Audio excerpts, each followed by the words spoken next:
두 번째, 침묵의 내용은 첫 번째 이제 외적 침묵, 내적 침묵, 영적 침묵으로 이제 저는 설명을 할 텐데요. 외적 침묵, 이목구비, 수족, 동작에 대한 침묵. 그러니까 이목구비가 귀, 눈, 입, 코, 그다음에 손과 발, 움직임에 대한 침묵, 외적으로 드러난 우리 감관들을 침묵해야 된다는 것이고, 내적 침묵은 우리 사욕, 우리 마음속 깊이 있는 그 사욕, 나 자신만을 사랑하는, 나의 욕구대로 하려고 하는 그 사욕을 억제하고 분심잡념을 물리치는 것, 이것을 내적 침묵이라고 하고요. 다음은 영적 침묵, 이성 침묵과 의지 침묵으로 볼 수 있겠습니다. 잘하고 계시죠? 이 외적 침묵은? 제일 쉬운 거잖아요, 외적 침묵. 이목구비, 수족, 외적 감각에 침묵해야 합니다. 침묵이란 외적 감각을 절대로 사용하지 않는 것이 아니라, 왜 우리는 뭐 텔레비전도 봐야 되고 뭐 유튜브도 봐야 되죠. 그러나 자신의 욕구를 절제하고 혹은 또 억제하기도 하면서 십자가를 따르는 것이라고 볼 수 있겠습니다. 따라서 듣는 것, 보는 것, 맛보는 것, 냄새 맡는 것, 피부로 느끼는 것을 하느님을 사랑하는 마음으로 이렇게 절제를 해야겠죠. 우리 조카가 태어났을 때 20년이 더 지났네요.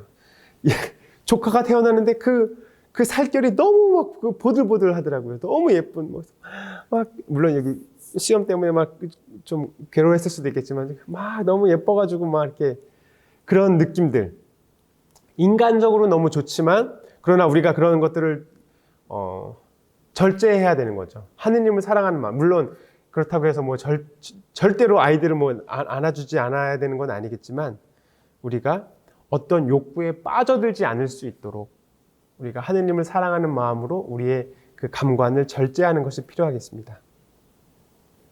우리 자연 세계에 존재하는 모든 것이 우리 영혼에 유익한 건 아닙니다. 우리 영혼에 해로운 것들이 있고 우리 영혼에 해로운 것은 지혜롭게 피해야 합니다. 오관 침묵이라는 것은 영혼에 해가 되는 말을 들을 때도 될 수 있는 한 피하는 것이 중요하겠죠.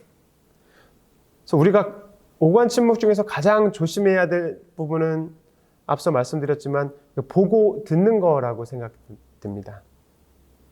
영적으로 해가 된다고 판단되는 것은 절대로 보거나 듣지 말아야 합니다. 강조하고 싶은 것은 미디어 사용의 절제입니다. 어떤 수녀님께서 우리 수도에 방문하셔서 그 강의를 해주셨던 수녀님께서는 현대 세계에서 인터넷의 사용은 이제 필수가 아니라 이제 환경이라고 합니다. 어디 가나 이제 와이파이가 잘 터지게 돼 있고 어디 가나 미디어가 잘 사용하게 돼 있어요. 이런 때일수록 미디어 사용을 우리가 그러니까 어디 가나 우리의 환경이 잘 깔려 있지만 그 안에서 우리가 절제하지 않는다면 우리가 너무 넘어지게 되겠죠. 이런 때일수록 감각의 침묵이 절대적으로 필요합니다. 그러니까 보는 시간에 딱 보고 스스로 약속한 시간에 약속하고 그리고 나머지 시간은 이때는 침묵할 거야. 하느님이랑 대화할 거야. 근데 우리는 매우 상업적이고 자극적인 또 영상에도 노출이 돼 있어요. 이미 인터넷 미디어에 중독되어 있는 꼬마들도 참 많죠. 너무 많습니다. 심각합니다. 진정한 영적인 삶을 살기 위해서는 반드시 오관의 침묵을 지나가지 않으면 다음 침묵, 내적 침묵이든 뭐 이성 침묵, 자유 침묵이든 안 됩니다. 이 보고 듣는 요 감관을 반드시 넘어가야만 다음 수준의 침묵으로 넘어갈 수가 있습니다. 우리의 동작 중에 또 동작의 침묵이 있죠. 동작의 침묵은 늘 노력해야 되는 것 같아요. 우리 설립신부님이 걸음걸이가 늘 조용하셨다고 합니다. 어떤 수녀님은 귀신이라고 표현하시는데 정말 조용히. 저도 오늘 방금 내려오다가 맞다. 급해도 좀 조용히 조심히 내려오려고. 사실 많은 한국인들이 급하잖아요. 보통 보통 느긋한 한국인도 있지만 성급한, 조급한 마음으로 무엇이든지 빨리빨리 해내려는 이 습성을 가지고 있는데 동작을 조용조용히 하셨다고 합니다. 우리가 만약에 좀 급하다고 생각되시는 분들은 좀 이렇게 조용히 하려는 노력을 계속 하다 보면 우리도 내적 침묵이 좀 더 무르익을 수 있을 것 같습니다. 우리의 동작인 몸가짐, 걸음걸이, 서 있는 태도, 앉아 있는 태도, 뭐 영성체 할 때 또 뭐 신공하는 태도, 또 담화하는 모양 등 뭐 안정되고 규모 있고 예모다워야 하겠습니다. 제가 예전에는 그 묵주기도를 할 때 이제 그 뒷짐지고 이렇게 묵주기도를 많이 했었었는데 설립주님이 뒷짐지고 걷지 말라는 그런 내용이 있더라고요. 그래서 뒷짐지고 걷는 것도 뭐 그러니까 나이를 떠나서 아마 설립주님께서는 뒷짐지는 게 좋은 표현이 아니라고 보셨던 것 같아요. 또 우리의 동작에도 침묵을 지켜야 하겠고, 다음은 뭐 여러분들이 잘 아시는 내적 침묵, 사욕을 억제하고 분심잡념을 물리치는 것입니다. 사욕과 분심잡념은 그 밀접히 연결되어 있죠. 우리 안에 그 사욕이 발동하게 되면 분심잡념으로 이렇게 둘러싸이게 됐죠. 이때 사욕이 일어나고 분심잡념이 우리 내면으로 들어오는 순간을 잘 포착해야 합니다.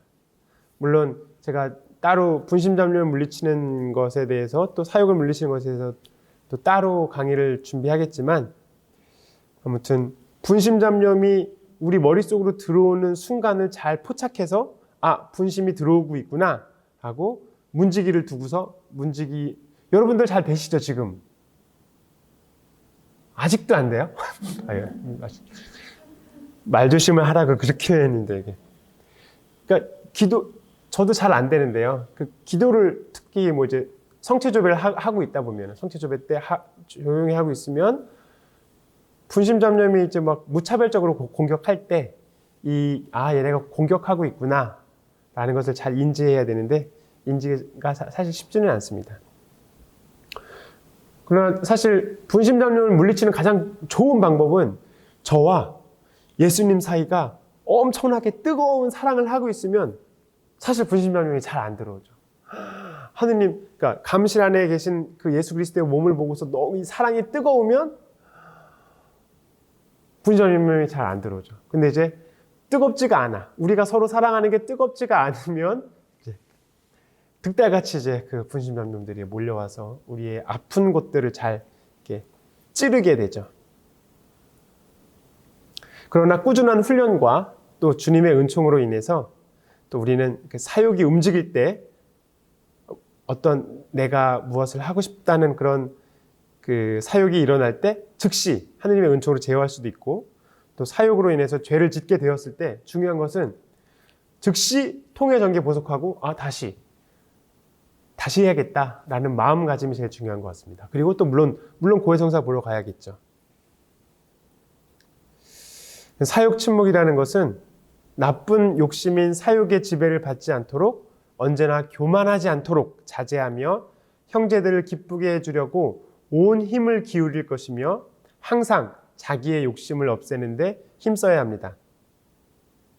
설립신부님은 사욕의 침묵에 명예욕, 지배욕, 물욕, 정욕, 소유욕 이런 것들을 말씀하시는데 여러분들은 꼭 걸려 넘어지는 욕심이 있으시죠? 네. 그러니까 저마다 걸려 있는 게 있는 것 같아요. 저는 뭐 어떤 욕구 이런 거 계속 넘어지는 것들이 있는데 이런 욕구들을 한 몇 년 동안 뭐 어떤 책에서는 1년 동안 1년 내내 그 욕구만 없애달라고 그 하느님한테 혹은 성모님한테 계속 기도만 한대요. 그러면 1년이 지났을 때 그것이 없어질까요? 저는 1년 가지고는 부족했고 저는 5년 동안 그렇게 열심히 기도를 했더니 하나 욕구는 사라진 것 같습니다. 그러니까 우리가 사욕에 대해서 너무 걸려 넘어지기 때문에 이거는 내 힘으로는 어쩔 수 없어.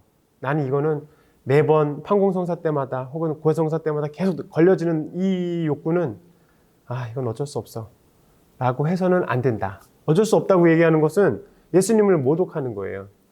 예수님께 청하고, 예수님이 좀 멀다고 생각되시는 분은 어머니한테 청해서, 성모님께 청해서 성모님 저 이것 좀 없애주세요라고 1년 동안 혹은 몇 년 동안 계속해서 간절히 청하면 반드시 없어진다. 없어질 수밖에 없죠. 어머님은 힘이 세시니까. 다음은 이성 침묵에 대해서 좀 볼 텐데요.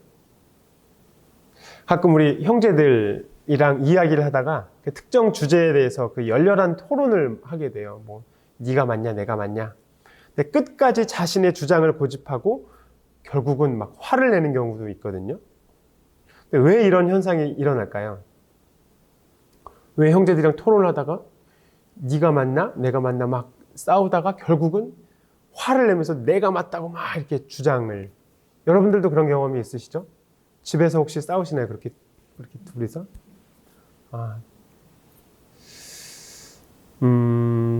한마디로 이게 겸손하지 않기 때문인 것 같습니다. 이성 침묵은 우리의 이성을 침묵시켜야 되는데 결국은 우리가 가진 관념과 관념으로 추리해낸 어떤 판단, 이게 나의 판단이 맞다고 보는 거죠. 나의 판단이 맞기 때문에 나의 이 옳은 판단을 상대방의 판단과 서로 싸우면서 그 주장을 굽히고 싶지 않은 거겠죠. 그래서 싸우고 분노하게 되는 것 같습니다. 그래서 그릇된 판단과 쓸데없는 고집을 침묵하는 것이 이성 침묵입니다. 이성 침묵으로 만사에 하느님을 찾고 그분의 뜻을 드러내야 되는데 우리는 이성 침묵을 하지 않고 나의 판단을 드러내고 나의 고집을 드러내게 되는 경우가 많은 것 같습니다. 제 얘기가 그렇다는 것입니다. 그래서 결국은 나 자신의 뜻을 드러내는 건 중요한 게 아닌데 결국은 나 자신의 뜻을 관철시키려고 이렇게 끝까지 이렇게 노력하는 것 같습니다. 이성 침묵은 말 그대로 지나치게 자신의 이성을 사용한 판단을 절대적으로 신뢰하는 행위를 멈추는 것입니다. 내 판단이 맞아 라고 쭉 가는 것을 멈추는 것입니다. 우리는 흔히 자신의 이익을 따지는 경우가 많은 것 같습니다. 본능적으로 이것이 나한테 이로운가? 를 따지는데 우리는 이성적으로 이것이 나한테 이로운가를 따져야 되는 것이 아니라 이것이 하느님께서 기뻐하실 만한 것인가? 를 먼저 생각해야 되는데 우리는 이것이 나한테 이득이 되나? 우리 가족에게 이득이 되나? 이런 이성을 잘 사용하고 하느님한테 이익인가? 하느님을 기뻐하게 하는 일인가? 라는 생각을 잘 안 하는 것 같아요.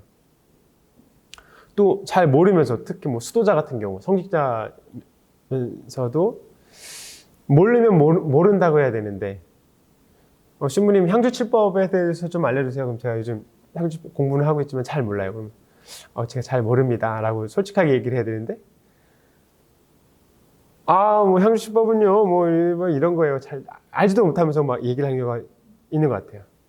남을 가르치려고 하는 경우, 모르면서도 아는 척하면서 가르치려고 하는 경우가 종종 있는데 모르면 모른다고 말하는 것이 또 진정한 용기인 것 같습니다. 수도자들도 그렇지만 열심한 신자들 중에서 지나치게 알려고 하는 분들이 계세요. 사면들 중에서도 지나치게 많이 알려고 하는 분들. 아는 것이 힘이다라는 말도 있지만 또 모르는 게 약이라는 말도 있거든요. 그래서 우리는 우리의 이성을 사용해서 하느님께서 우리를 얼마나 사랑하시는지, 그리고 또 내가 얼마나 하느님을 사랑하며 살아가야 할 것인지 이성적으로 고민하면서 살아가야 하지만 이 고민의 과정에서 이성을 잘 사용해야 합니다. 지나치게 알려고 하는 것은 아닌지에 대해서 하나님한테 여쭤보면서 가는 게 좋을 것 같아요. 지나치게 알고자 하는 욕구는 절제해야 합니다. 알고자 하는 건전한 욕구가 아닌 지나치는 우리의 알매 욕구는 절제해야 되는데 지나친 건지 아닌지는 하느님께 여쭤보시거나 이렇게 지도 신부에게 여쭤보시거나 그럼 되겠습니다. 이성 침묵에 대해서 가장 잘 살펴봐야 되는 부분은 타인에 대한 판단입니다. 여러분들도 남을 딱 판단을 잘 하시죠? 남을 판단하는 생각은 사실 시도 때도 없이 우리 머릿속으로 들어오는 것 같아요. 그러니까 뭐 하지도 않았는데 그냥 양치를 하다가도 누구에 대한 판단 탁 떠오르고 누구에 대한 판단이 딱 떠오르고. 그래서 저는 고해성사 1순위가 판단하는 죄. 판단까지는 모르지만 사실 판단을 넘어서 심판하고 단죄까지 하죠. 그 수사님, 그 수사님 별로예요. 아니에요. 그 자매, 아니에요. 근데 이런 고해성사가 사실 제 안에 가장 많기 때문에 제가 1순위라고 생각하는 거지만 저뿐만이 아니라 너무나 많은 사람들이 이 심판죄, 그러니까 심판을 한다는 것은 우리가 이성 침묵을 못 한다는 거예요. 이성적으로 판단을 내리고 그게 옳다고 생각하고 땅땅땅 내 말이 맞아. 근데 이것이 너무나 습관화되어 있기 때문에 분심잡념으로 계속 들어오는 거죠. 제가 좋아하는 로마서 14장에 보면 그대가 누구이기에 남의 종을 심판합니까? 그가 서 있든 넘어지든 그것은 그 주인의 소관입니다. 그러나 그는 서 있게 될 것입니다.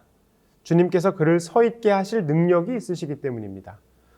그래서 저는 이 부분을 읽고서 어떻게 저 사람이 저렇게 잘못 가고 있는데 저 사람을 어떻게 해서든지 잡아 일으켜 세워야 되는데 저 사람을 어떻게 가만히 둡니까? 가끔씩 이해가 안 갈 때가 있지만 아무튼 하느님께서 그 사람을 판단하실 것이고 심판하실 것이기 때문에 우리 보고 판단하고 심판하고 단죄하지 말라는 것이죠. 순수하게 도와줘야 될 부분들은 도와줘야 되지만 우리가 그 도와주는 영역을 넘어서 이성적으로 심판하고 판단을 하고 저 사람은 잘못된 사람이기 때문에 내가 이렇게 끌어줘야 돼 라는 그런 저의 너무나 많은 경험 때문에 이렇게 말씀을 드리는 겁니다. 여러분들도 그런 경험 많으시죠? 저만 나쁜 사람은 아니겠죠? 네. 마지막으로는 의지 침묵입니다. 다른 말로는 자유 침묵인데